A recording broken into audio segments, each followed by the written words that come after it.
Hi everyone, this is Gail at Ladyfingers Sewing Studio in Ole, Pennsylvania. Today I'm going to share with you how to cut out the Made and Found Quilt Along block number 13. All of the blocks in this series are 9-inch finished, and so very often we use the 9-inch cube to cut out the shapes from our 9-inch cube to cut out the 9-inch finished blocks. But today, since we have a 9 patch, the math works out that we use the shapes in the 6-inch cube, and that is because each one of these segments, because it's a 9-inch block, are 3-inch finished squared. So this is a 3-inch finished square, that number 2. All of these are 3-inch finished units.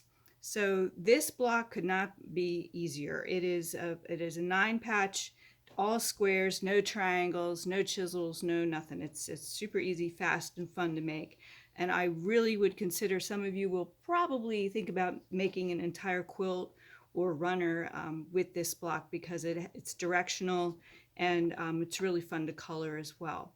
So let's get started. Since we're using the 6-inch cube, we only need 2 shapes, the larger square and the smaller square. The larger square from our 6-inch cube is shape number 1, and it's a 3.5-inch finished square that finishes at 3 inches.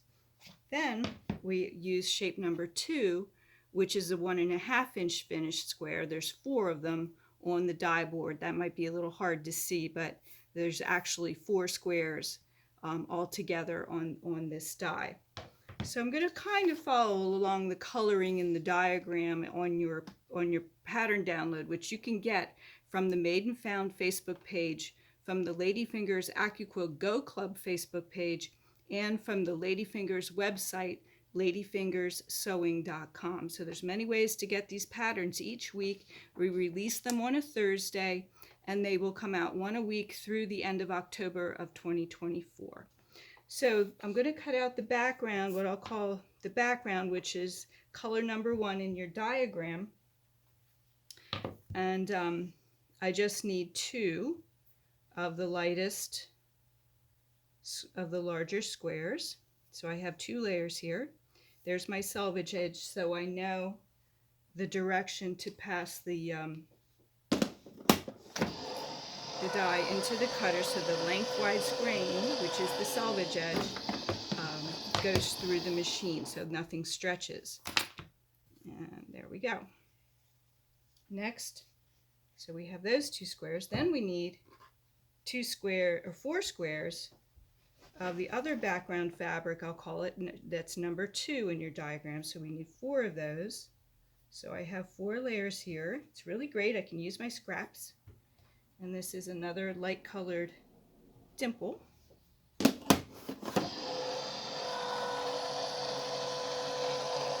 Okay. Remember to watch for static. You want to rub the mat, slide it off, don't lift. Okay, and there's my 4 squares. And now I just need the smaller squares. So I'm going to need 6 of color number 3 and 6 of color number 4. So to do that, since we have 4 squares on this die board, I'm going to cut 4 with 1 layer, and then I've folded over the fabric a little bit so that I get the other 2 squares out of it as well.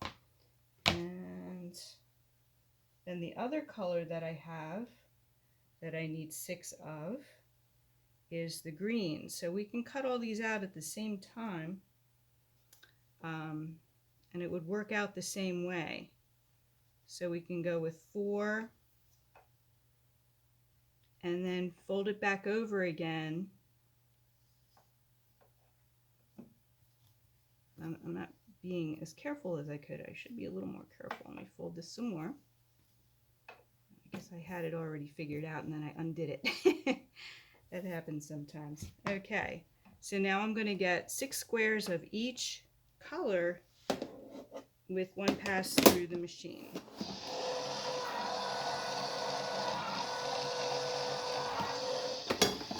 Okay, give that a rub, and went a little over too far there, but that's okay.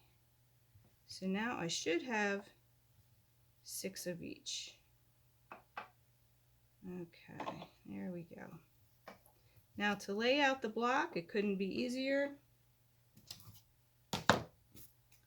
We're going to start with our big squares, the 2 light ones.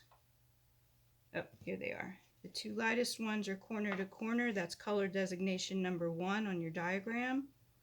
And then the other 4 squares will go here and here. Here on mine, it happens to be a very subtle color change, and I've seen some eager beavers who've been getting their blocks done really quickly, and I see all kinds of wonderful variations, and it's really all about color when you're deciding what to do with your blocks color-wise. It's really fun to see what others do, and the way that you can change the look of a block just with color. It's really, really fun. So there's our 4 patches. And then I have the darker. Hopefully you can see this. Okay. And so what you're going to do when it's time to color these is you're going to want to do you want to sew your 4 patches first to create a square, okay, on these 3. And then you're just simply sewing a 9 patch together. So it's really quick and easy to do. This is a fun block, great for beginners, great all over quilt, because you can let this direction, if you're setting these blocks together, go in all different ways to create something really beautiful and unique. So this was a quick one today, guys. I hope you enjoyed it. Be sure to, if you haven't already, I'm hoping that you're following us and have joined the Ladyfingers Accuquilt Go Club Facebook page. The Made and Found, that's the main Facebook page.